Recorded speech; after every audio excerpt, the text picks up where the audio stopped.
Good morning and welcome to Nucor's fourth quarter 2025 earnings call. All lines have been placed on mute to prevent any background noise, and today's call is being recorded. After the speaker's prepared remarks, I will provide instructions for callers wishing to ask questions. I would now like to introduce Chris Jacoby, Director of Investor Relations. You may begin your call. Thank you, and good morning, everyone. Welcome to Nucor's fourth quarter earnings review and business update. Leading our call today is Leon Topalian, Chair and CEO, along with Steve Laxton, President, COO, and CFO. Other members of Nucor's executive team are also here with us today and may participate during the Q&A portion of the call. Yesterday, we posted our fourth quarter earnings release and investor presentation to Nucor's IR website. We encourage you to access these materials as we will cover portions of them during the call. Today's discussion will include the use of non-GAAP financial measures and forward-looking information within the meaning of securities laws. Actual results may be different than forward-looking statements and involve risks outlined in our safe harbor statement and disclosed in Nucor's SEC filings. The appendix of today's presentation includes supplemental information and disclosures, along with a reconciliation of non-GAAP financial measures. So, with that, let's turn the call over to Leon. Thanks, Chris, and welcome, everyone. For as long as I've been Nucor's CEO, we have opened our earnings calls by recognizing our safety performance, and I am pleased to continue that tradition again. In 2025, our team achieved the lowest injury and illness rate in our history, marking the 8th consecutive year of improvement. And we finished the year with incredible momentum, as the final 2 months of the year were the safest 2 months we have ever recorded. These milestones have occurred during a period of significant growth and transformation for Nucor, and I am extremely proud of how our team continues to prioritize safety in everything we do. However, as we pursue our goal of becoming the world's safest steel company, our safety journey will not be complete until we operate injury-free every day. Before I comment on our results, I would like to briefly address the management changes we announced at the end of last year. Effective January 1st, Steve Laxton was promoted to President and Chief Operating Officer. Throughout his 23 years at Nucor, Steve has demonstrated strong leadership and has played an important role in shaping our growth strategy. In this expanded role, he will have an even greater impact on the company's future. Steve will also continue to serve as CFO until a successor is named. Congratulations, Steve. I would also like to acknowledge the many contributions of Dave Sumoski. Dave has served as our Chief Operating Officer since 2021 and will retire in June after more than 30 years at Nucor. Over that time, Dave has been a trusted leader, and his deep operational expertise and strong commitment to advancing our safety culture have made a lasting impact on the company. He will be missed by all of us when he begins a well-deserved retirement in June. On behalf of our teammates across Nucor, we wish Dave and his family all the best. Turning to our financial performance, we delivered adjusted earnings of $1.73 per share in the fourth quarter and $7.71 per share for the full year. EBITDA totaled $918 million for the quarter and approximately $4.2 billion for the year. We remain committed to balancing long-term growth with meaningful shareholder returns while maintaining the strongest credit profile in our industry. For 2025, we reinvested $3.4 billion into the company, with the majority of that capital going to projects that were completed in 2025 or will be completed later this year, returned $1.2 billion to shareholders through dividends and share buybacks, representing approximately 70% of net earnings, and finished the year with $2.7 billion in cash, providing ample liquidity to support the business and finance our growth objectives. We begin 2026 with real momentum built on years of hard work, disciplined investment, and a relentless commitment to grow the core, expand beyond, and live our culture. Since 2019, we have strengthened our steel mill segment through 15 major projects across our sheet, bar, and plate groups. These investments have enhanced our capabilities while shifting our product mix toward higher margin products that address growing customer needs in key markets. We have also expanded our steel products portfolio by delivering more comprehensive customer solutions and adding steel-adjacent businesses supported by strong secular demand trends. The progress we made in 2025 marked a meaningful inflection point as a number of projects transitioned from the construction phase to the ramp-up phase. Major projects completed include our new rebar micro mill in Lexington, North Carolina, a new melt shop at our bar mill in Kingman, Arizona, a new Nucor towers and structures facility in Alabama, and new galvanizing and pre-paint lines at our Crawfordsville sheet mill in Indiana. All of these projects are on track to be fully ramped up and operating at positive EBITDA run rates within the year. Our growth strategy has never been about simply getting bigger. It's about generating more value for our customers, shareholders, and teammates. Even as we've executed on these growth projects, we've also taken deliberate steps to realign our asset base and improve our cost structure by restructuring operations and repurposing facilities to better serve fast-growing end markets. For example, we converted 2 existing steel products facilities to support our Nucor Data Systems business as it supplies the rapidly expanding data center market. This demonstrates a core strength of Nucor. With the broadest range of capabilities in the North American steel industry, we are uniquely positioned to capitalize on new opportunities wherever they emerge. Turning to 2026, several remaining projects will reach completion this year, and our teams are focused on bringing them online safely, on time, and on budget. Within the sheet group, we're on schedule to complete construction of our new mill in West Virginia by year-end. Once online, this mill will begin supplying some of the cleanest and most advanced sheet steel in North America, serving automotive, construction, and industrial customers. We will also start up the new galvanizing line at our Berkeley County mill, with commissioning planned for mid-2026. Within towers and structures, construction continues on our greenfield utility pole production facility in Indiana, which is expected to begin full operations in the second quarter. Our third greenfield project in Utah remains on track for completion in 2027. When these facilities are fully online, we will operate 4 highly automated, state-of-the-art production sites with national coverage in the high-growth utility transmission tower market.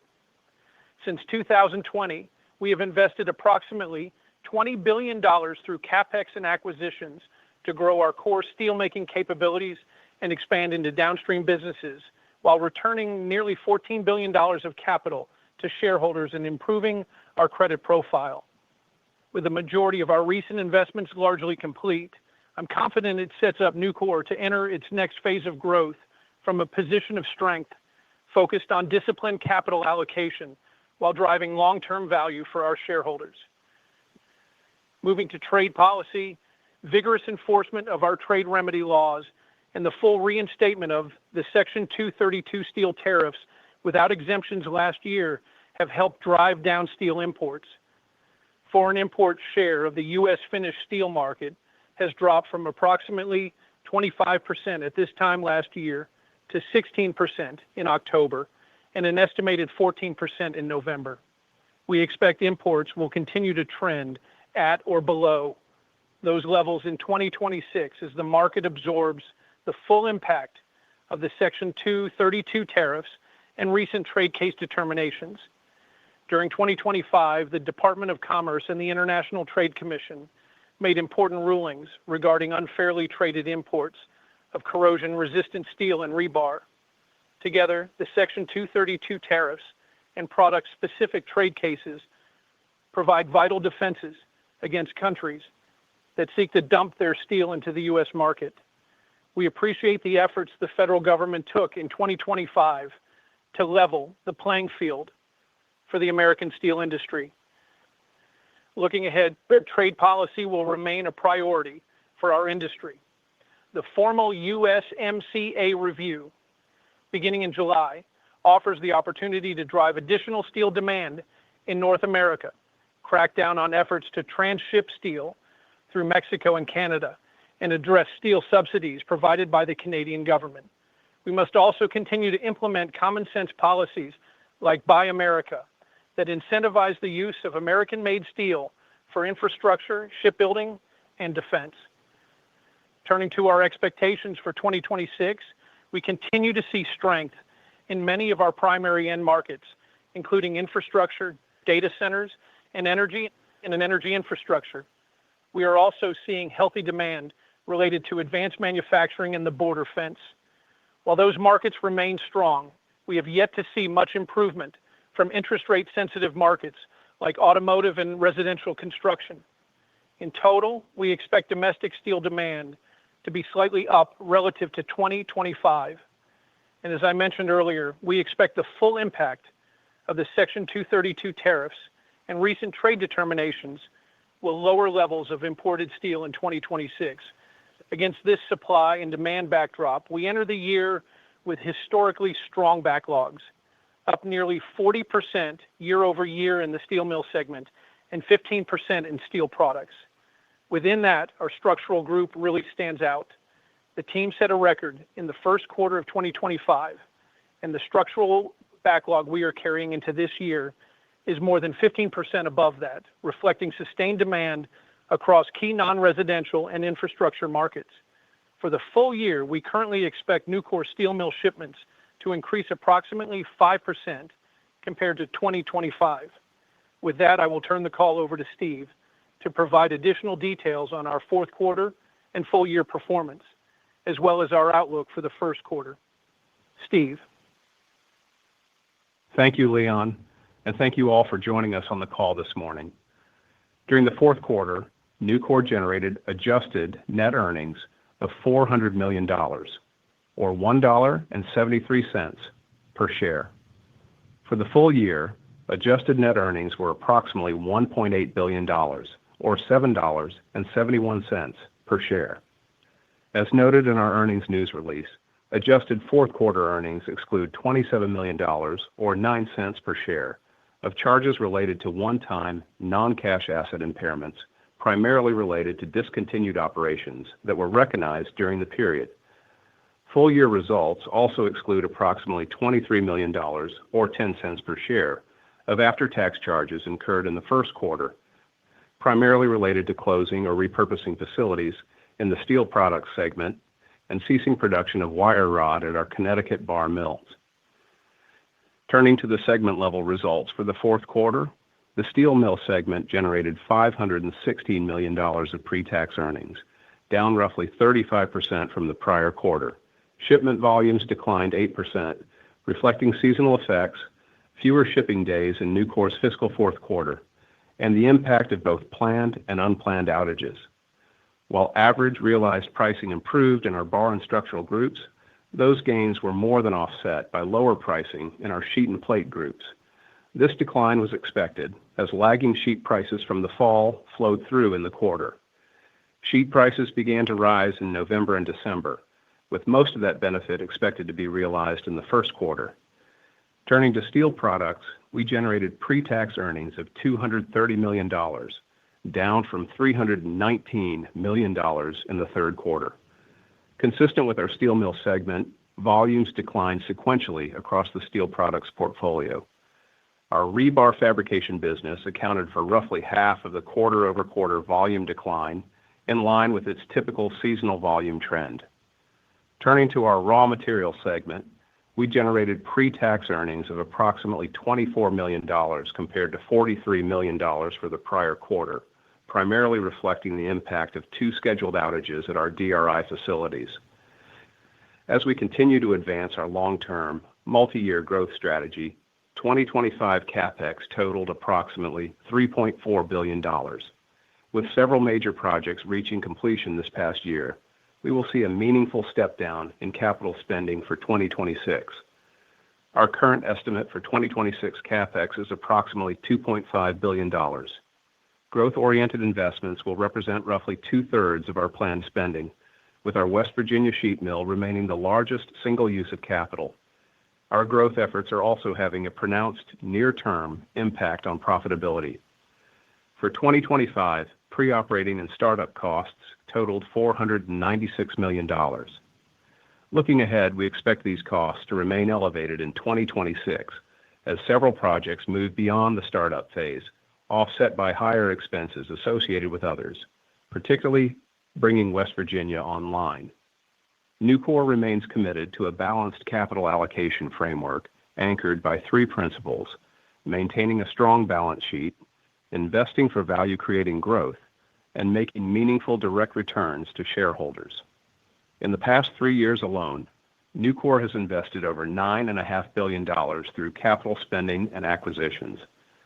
During that same period, Nucor returned over $6 billion to shareholders in dividends and share repurchases, an amount equal to roughly 73% of Nucor's net earnings during that time frame. Even with these historically sizable investments and returns, we have preserved low leverage and substantial liquidity, supporting our industry-leading A- and A3 credit ratings from all three major rating agencies. It is worth noting that in December, our board approved an increase in the quarterly dividend to 56 cents per share, extending our record of paying and increasing our regular quarterly dividend for 53 consecutive years. Turning to our first quarter outlook, we expect higher consolidated earnings, with improved results across all three operating segments. Shipment volumes should increase in each segment, supported by a healthy demand environment, typical positive seasonal trends, and fewer outages relative to the fourth quarter. The steel mill segment is expected to drive the largest portion of the sequential earnings growth due to higher volumes and higher realized pricing. All product groups within this segment should see improved results, with our sheet business contributing the most to the overall increase. In the steel products segment, we expect higher volumes and stable pricing, and in our raw material segment, earnings are expected to improve modestly following the successful completion of planned DRI outages in the prior quarter. These gains will be partially offset by higher profit eliminations upon consolidation. Before we take questions, I'd like to spend a minute on what has long been both a source and evidence of Nucor's resilient and sustainable business model: our ability to generate free cash flow across a wide range of market conditions. Last year, Nucor had negative free cash flow, something that is very rare in our company's history. But this event was not a surprise. It was a measured and intentional result that was the product of advancing our aggressive growth initiatives and strategy.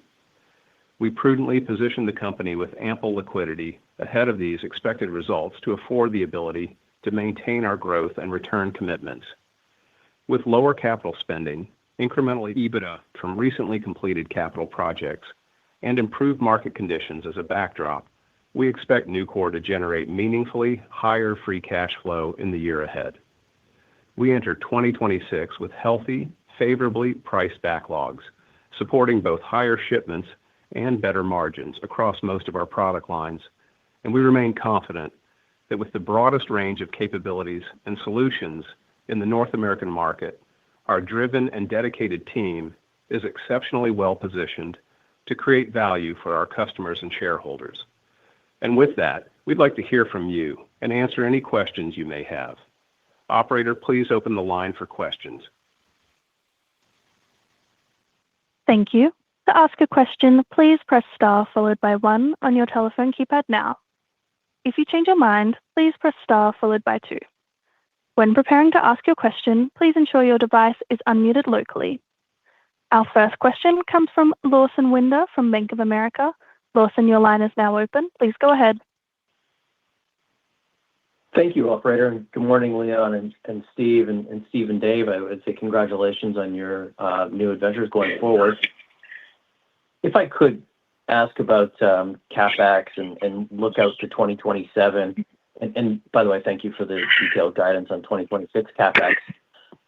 As we think of how falling CapEx might help support Nucor's unfolding free cash flow inflection, could you just speak to your current view on CapEx for 2027, and in particular maybe address, one would be the $950 million for West Virginia in 2026 and how that might be expected to follow on in 2027 with some additional CapEx. And then the breakdown in 2026 CapEx suggests non-expansionary and non-improvement CapEx of about $950 million. I think we've talked about $600 million in the past. Like, what is the latest thinking on sort of ongoing non-expansionary CapEx to just kind of keep the business running? And thank you very much. Lawson, I'll kick us off and then ask Steve to provide a little bit of color as we think about CapEx flowing into 2027. But I do want to begin where you started in thanking Dave and Steve both for their commitment. Dave's 30 years with our company, and again, he and I started our careers together building Nucor Berkeley in the mid-90s, and we appreciate everything you've done. And on behalf of our 33,000 team members, Dave, thank you. Thanks. And look, Lawson, the other thing I'll also just mention briefly is, 8 straight years of safety performance that our team continues to just exemplify the value of safety and what it means to accept a challenge of becoming the world's safest steel company. It is something that gives me tremendous pride in all of us in Charlotte as they execute each and every day across all of our product groups, so these startups, the enhancements, the build-outs, the new lines and greenfield operations. It's an incredibly exciting time for Nucor that positions us well for the long term. And as, again, we move to the future, we do see a day and time where Nucor will go an entire year without a single injury to any of our team members. So we're going to continue to focus on that as our primary value as we drive all of our business results. And again, thanking our team for that. Finally, the last comment I'll make, specific to, the CapEx. Look, when we began this journey in 2020, it was to make sure Nucor remained a growth company. We've invested heavily. We've taken meaningful steps. But against that backdrop, Lawson, one of the wonderful things then and now is we didn't have to pivot. We didn't have to change tact of where the company was headed or the direction, or in fact, we were coming off some of the best years we've ever achieved as a company when we added the Expand Beyond portion of our growth strategy. And it remains the same today, that we can be incredibly prudent and disciplined with how we think about spending our valuable shareholder capital to grow this company meaningful. Again, the culmination of West Virginia that will start up later this year will really absorb the majority of that CapEx as we move into 2027. But Steve, maybe provide some additional details. Yeah, sure. Lawson, just to kind of follow up on what Leon said there. West Virginia will be done at the end of this year, and that team's doing a fantastic job moving that project forward. Busy as you could imagine. It's a big project. And, in the past, we have guided figures of what we would call maintenance capital. But included in maintenance capital, I would put safety, environmental compliance, and a certain amount of efficiency projects that are smaller in nature that don't necessarily add new capabilities to us.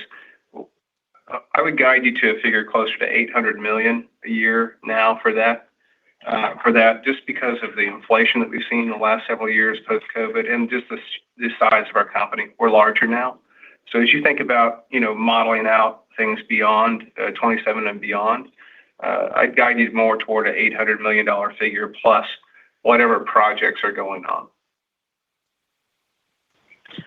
Fantastic. And I guess just a follow-up would be on those potential expansionary projects. It feels like you're quite satisfied with the long product business at this point, with the step back from a potential Pacific Northwest expansion. Are there areas of the business that you might be able to highlight today as places where you actually might consider some expansionary capital beyond 26? Yeah, look, Lawson, I think, without getting very specific and completely not answering your question, I would just guide you to the things that you've seen and how we've looked for growth. And it's coming through the mega trends in our economy, things like data centers, energy infrastructure, obviously the ability for us to pivot very quickly and handle the increase in the border wall has been a nice boom for our businesses across Nucor. But and finally, the towers and structures segments of our growth that we are tremendously excited about. every one of those continues to provide a platform for additional growth. For example, in data centers today, Nucor supplies about 95% of the overall steel demand required for the entirety of a data center. And so, again, we look for, okay, what's the next step? How can we continue to maximize our capability set and continue to enhance the growth profile for our shareholders? So we're looking for things that aren't high capex. We're looking for businesses that might be countercyclical to the steel industry and trends that we've been a part of for 6 decades. And then lastly, I think in the core side, it's how do we continue to invest for the long term that moves us up the value chain and higher value products. And again, you're seeing that in our galvanizing lines in Crawfordsville, at Nucor Berkeley, the 2 galvanizing lines that West Virginia is building. So again, we're thinking about how do we continue to grow and enhance our differentiated position that we have to supply our customers with products that they're going to need today and down the road. Thank you very much. Thank you. Our next question will be from Timna Tanners from Wells Fargo. Your line is now open. Please go ahead. Yeah, hey, good morning. Hope everyone's doing well. Wanted to take a step back and recall your November 2022 Investor Day, where you talked about through the cycle EBITDA at $6.7 billion. And if you could just refresh us on where we stand relative to that number, what it might take to get there, considering the projects that you have. I know those were, that number was assuming they were complete, but should we assume that that could be the run rate in 2027 as you finalize some of these projects, or any updated thoughts there, please? Yeah, a couple thoughts. First, thank you for referencing that. For me, it was my first Investor Day as CEO, and again, Steve and his new role as Chief Operating Officer as well as CFO, at least for a short time until we announce his successor. Look, we're thinking hard about when the next Investor Day is, Tim, and again, to provide an update against that backdrop. But look, it's something we spent a lot of time thinking through the investments we were making at that time. So look, to answer your question broadly, yeah, I think you're thinking about it the right way as we culminate the West Virginia startup and bring that to its full ramp capabilities. At the same time, I would tell you, look, I'm an optimist, and I believe in the long-term growth strategy Nucor's had, but I also think we've reached a time in our economy where we've seen import levels, for example, I've never seen in my 30 years at Nucor. So we're poised today to capitalize on those trends as well as the opportunities. And again, I know your background and obviously how well you understand sheet. The material decrease in the import levels on sheet alone are 4 million tons of consumption that the domestic supply chain gets to now contribute. It is a meaningful number. And so again, I don't know what the next administration brings, but certainly as we look to 26 and, in the short-term horizon, may we see import levels staying or maybe even slightly coming down some more. So Steve, anything you'd add on the Investor Day or the EBITDA that we projected at that point? No, not really. I think what I would be a little bit clear on, I think I heard you ask about, is that good guidance for 27? And I want to hesitate to say that it's guidance for 27. The Investor Day materials, which you're familiar with, but others on the call may not be, was a mid-cycle guidance around after all projects at that time were completed, including West Virginia and the others. And just so I back off of that being a specific guide toward 27. All the points Leon made are solid and can be baked into your thinking around 27. But with respect to the ramp up of West Virginia, that's a big complex mill. It's not going to be at its run rate of EBITDA in 27, among other projects, for example. Okay, appreciate that color. Along the lines of what Leon was talking about with the loss of imports, it does make sense that the domestic mills can take share. Can you just give us some thoughts on the spare capacity across your operations and what you might be able to do incrementally to take share from imports? Thanks again. Yeah, look, again, I think overall we're in a great position. We're roughly about 85% utilization across our sheet mills. That gives us, opportunity to contribute into the spot market and as well as think about the long term. So again, with an import level overall ADC about 15%, it creates some unique opportunities that we have the room, we have the capability set in our mills, and again, really creates a wonderful time for a ramp up of a new facility in West Virginia. And so we see more opportunities there as well. I think the Northeast and Midwest corridors provide some unique geographic opportunities for Nucor. And again, I think from a cost position, that mill is going to provide a significant value for our shareholders. Okay, thank you. Thank you. Our next question comes from Bill Peterson from JP Morgan. Bill, your line is now open. Please go ahead. Yeah, hi. Good morning. Thanks for taking the questions. And again, congrats to Steve and Dave here. Wanted to follow up on the last question. You discussed shipments or your shipments are projected to increase by 5%, implying a higher share of U.S. market demand. I think you talked that there's some uplift you can see in utilization. You mentioned sheet, but I guess should demand support, is there upside to that 5% expectation? And what would drive that? Would that be more, in your view, sheet, plate, or I guess bar, considering that you have Lexington and Kingman coming online? Well, yeah, Bill, look, do I think it's sustainable? 100%. If you look at our backlogs, again, they're up 40% year over year in the steel group. 15 or 16% in our products group. In many of our product groups today, they are record-setting backlogs.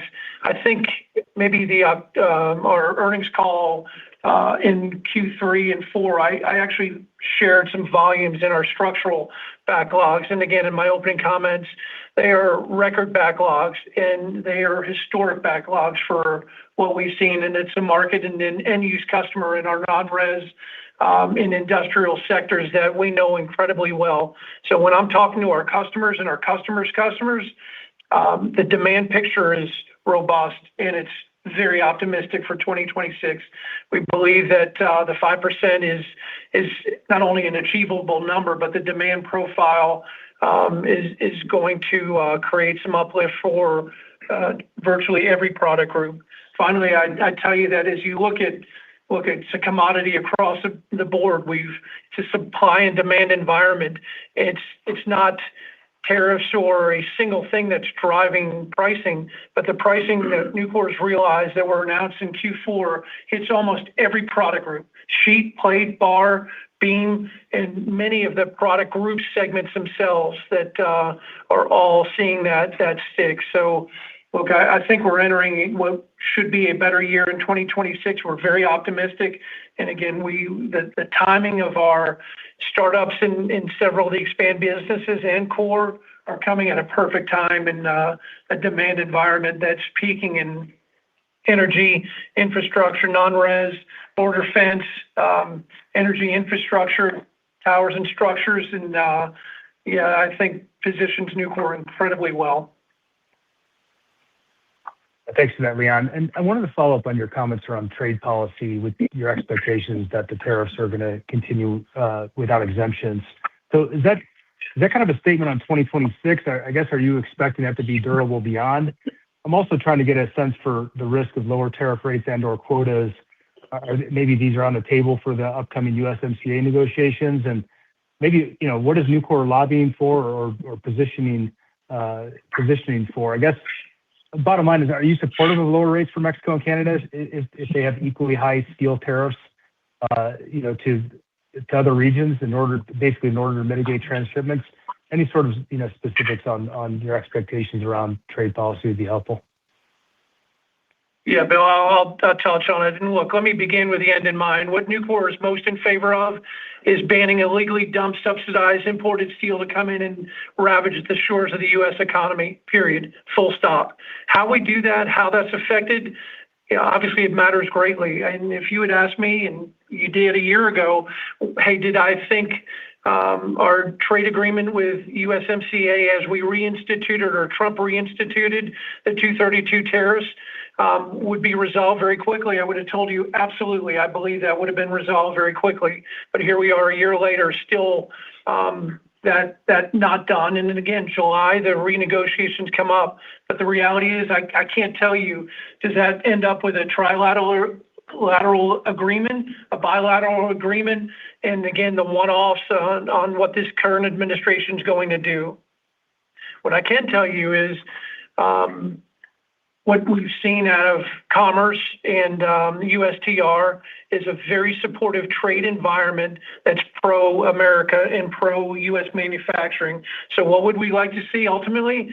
Strengthen the rules of origin, continued enforcement of the 232 policies that are already on the books, the enforcement of them. That's why we've been such staunch supporters of the Playing Field Act 2.0 and still think that needs to pass. But look, I think as we look to the second half of President Trump's administration, you will see a continuation of those pro-America first trade policies and remedies. Thanks again, Leon. Thanks. Thank you. Our next question comes from Phil Gibbs from KeyBanc. Your line is now open, Phil. Please go ahead. Hey, good morning. Good morning, Phil. On West Virginia specifically, can you just update all of us on some of the new products and end market capabilities that mill may give you relative to the current fleet of assets that you have right now on the sheet side, just to kind of go back over the investment case and why you're making the move here and that's effectively the question. Just kind of want a refresher in terms of what it brings you, because I know it's a different mill relative to what you currently have. Yeah, look, Phil, I appreciate the question. I'll kick it off and then ask Noah Hanners to actually give you the specifics of that capability, because it's going to be very unique for Nucor. But if we step back to the macro question you asked about why, look, it's the right opportunity. If you look at Nucor's market share in the largest sheet consuming region in the U.S., it's about 15 or 16%. So we have a huge opportunity to grow in that space against what we believe is some competitors that we have ample opportunity to continue to provide a better differentiated value proposition in that market. So the geography of West Virginia, coupled with the state, the Mason County, West Virginia, the people of that state, fuels what we believe is going to be an unprecedented growth for us and a capability set unlike anything Nucor's brought to bear in the market. So we couldn't be more excited about the geographic, the technical, and again, the people side of the state of West Virginia. They've been an amazing group to work with. We couldn't be prouder of the team we've hired, the work that's being done there. But no, I want to touch on some of the capability sets of the mill. Yeah, maybe just add a little bit more detail to Leon's excitement there. One, we feel great about the strategy to get into higher value-added products, and specifically at West Virginia, that's about a third of that production going into the automotive market. And some of those grades, the quality of the production there will be into exposed automotive, an area where EAF production really hasn't played broadly before in the U.S. And we're really excited about the capability to get there, mostly because of the demand we hear from customers. We've recently gotten qualified on exposed automotive through another route to our mills, and that'll really open the door for us to expand our business into the highest quality automotive production. The other point I'd highlight is into consumer durables. We haven't had great market share there with especially items like appliances, and Leon hit the regionality of this, but we see some pretty substantial growth in demand through some reshoring projects that are being built in that region. So probably those are the two areas that I'd highlight for you. 1 million tons of galvanizing is going to play really well with that. We're going to have the capabilities to match what is really robust growth and demand for us. Thank you so much. And do you have any carryover CapEx from these major projects like West Virginia into 2027, Steve? I know you talked about $800 million maintenance plus whatever growth you have, and you always have some sort of growth element, but anything left on West Virginia or these other major projects in 2027? Yeah, there'll be a small amount, Phil. That's very normal for us to have some carryover between calendar years. We'll update you more on the outlook in 27 as we get toward the end of 26. So I'd love it if that team beats every time, and we don't do that. But that's been the historic pattern. You're on. And then if I could sneak one more in, just on kind of just a modeling question, high level question, just because I don't have it in my model. You guys have an idea what mill utilizations were for Nucor in general in 2025? Yeah, we do. As I think about our major product groups, somewhere in that 82, 84 range is about the right utilization, Phil. Thank you so much. Thank you.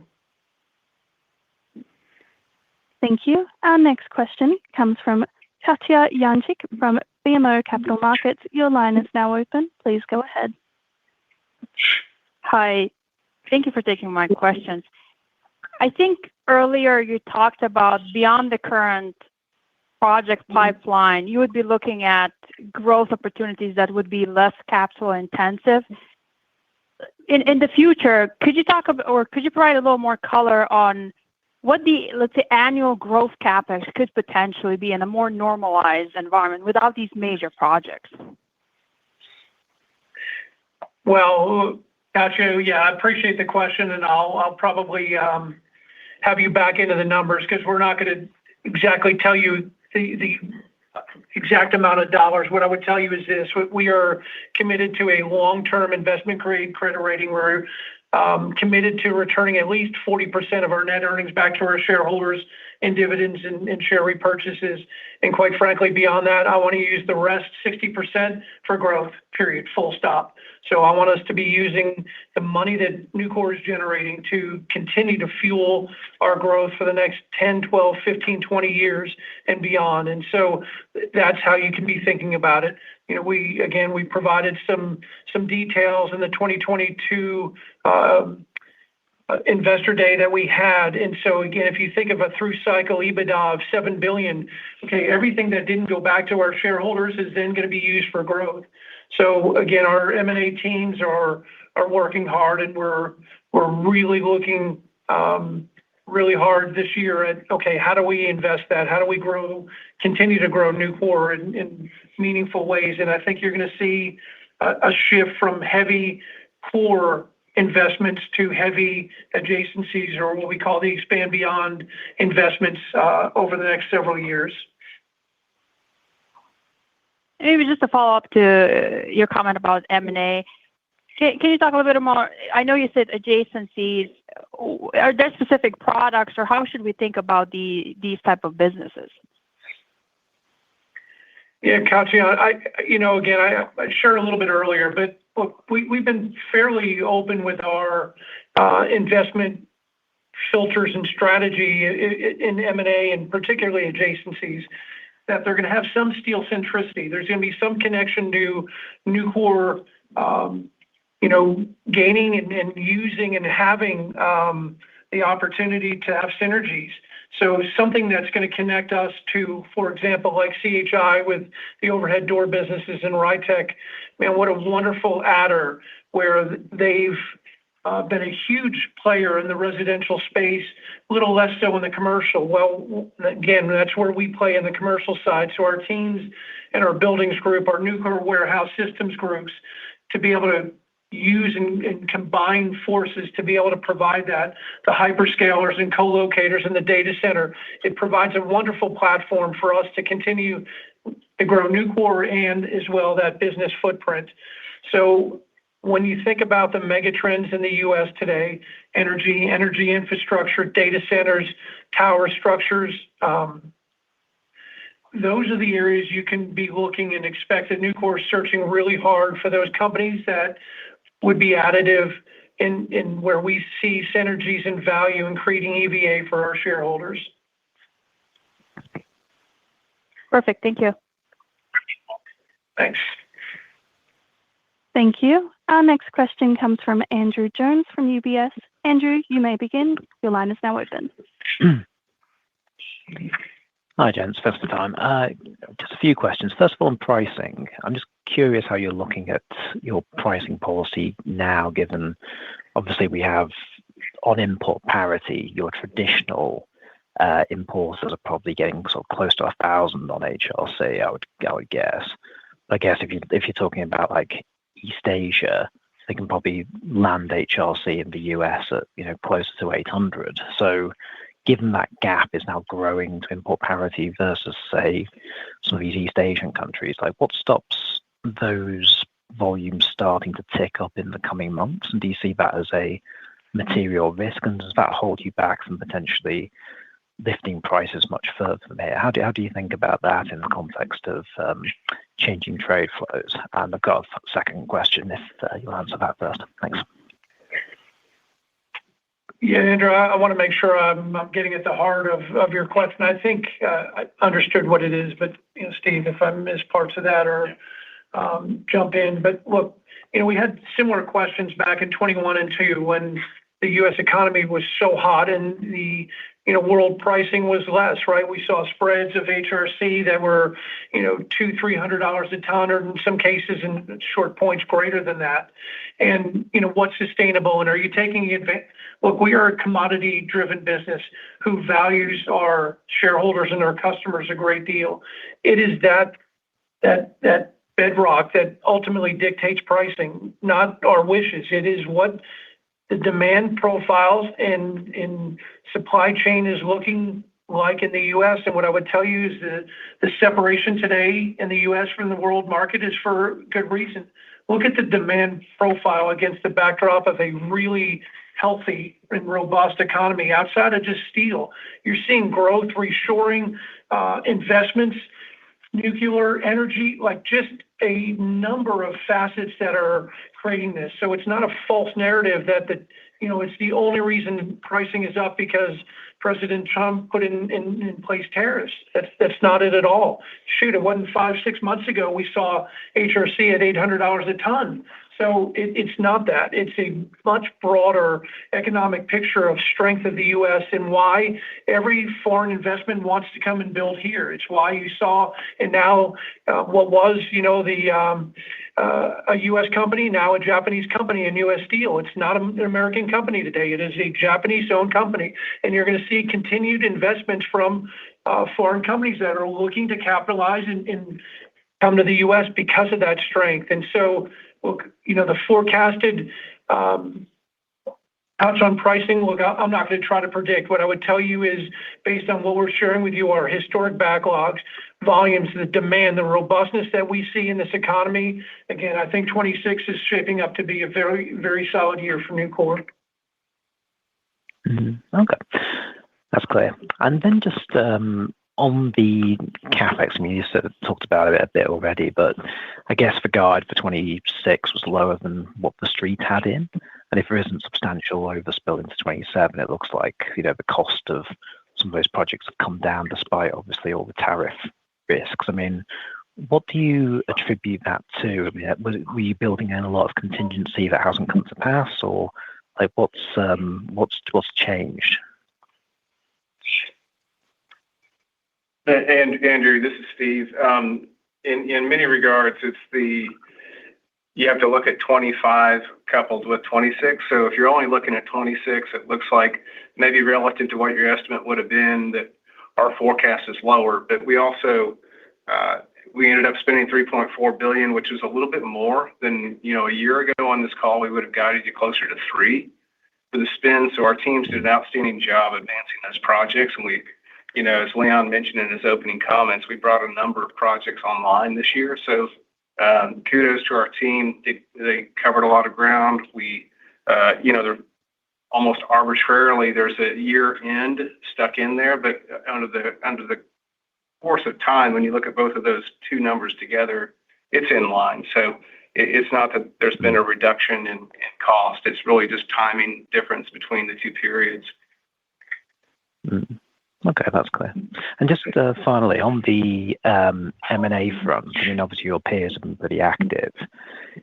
From the perspective of your market share, I mean, do you think that M&A would be possible for you on the actual upstream steel side of the market, given how large you are relative to others, obviously with imports going down? I mean, do you have scope or interest in expanding in the upstream side, or is it mainly just focused on some of those downstream areas you've alluded to?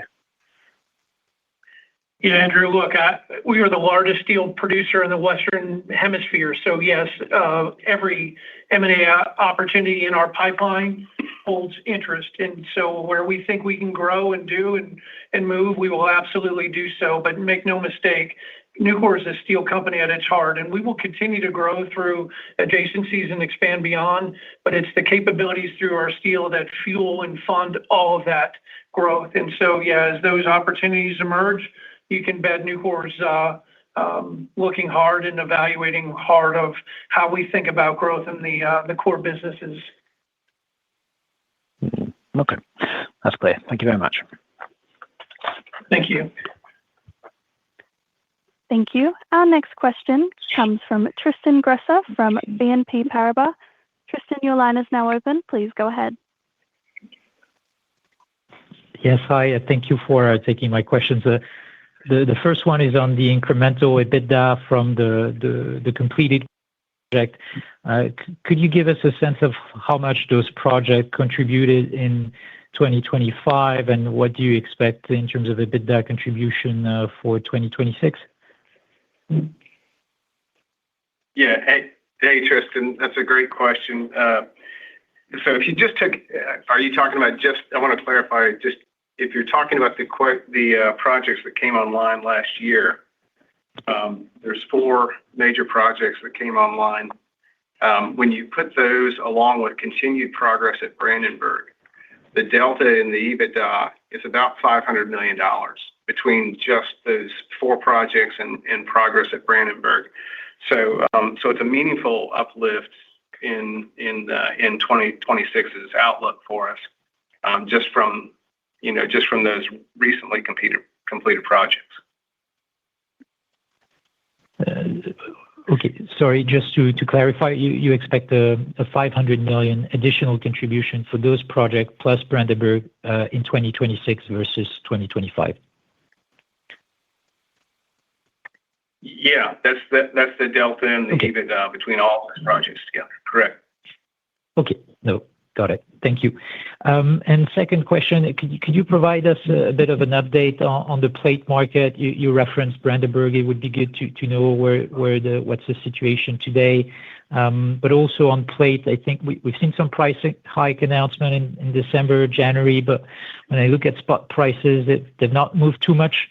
So are you facing some resistance? Can you discuss a bit the demand environment? And also keen to get some sort of update on the rebar market, and where do you see the ramp up at Lexington? That'd be great. Thank you. Okay, Tristan. Yeah, Brad Ford will kick us off on plate, and then maybe Randy, why don't you touch on the startup in Lexington? Yeah, thanks for the question. The overall, we're pretty excited about where we're at on plate entering 26. As we touched on it a few times on this call, backlogs are strong. Backlogs in plate are up 40% from this time last year.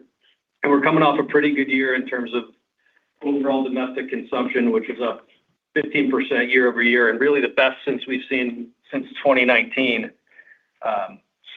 Obviously, couple that with an import picture where imports ended 20% down on cut-to-length plate for 25. And a lot of that was in the second half of the year as the market kind of worked through higher levels of imports from earlier in the year. So all told, we feel pretty strong going into 26.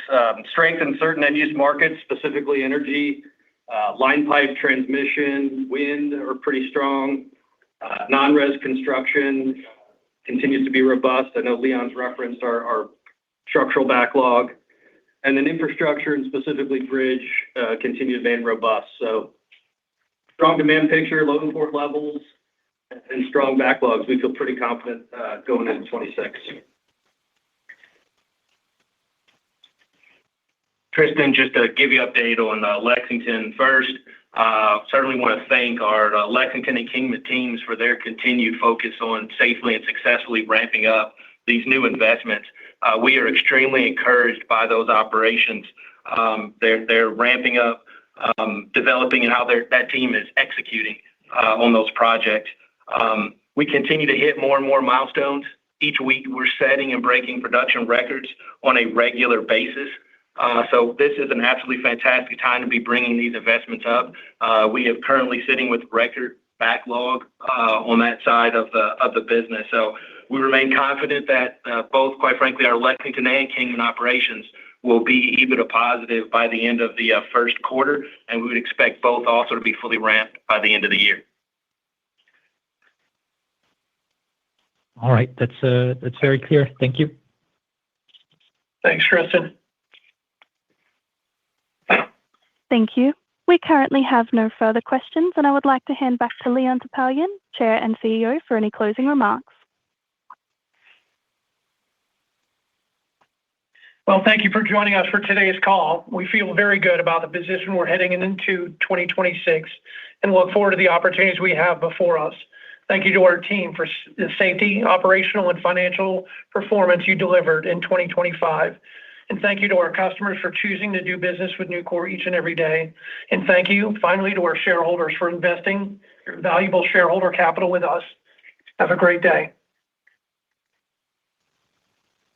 Thank you. This now concludes today's call. Thank you all for joining. You may now disconnect your line.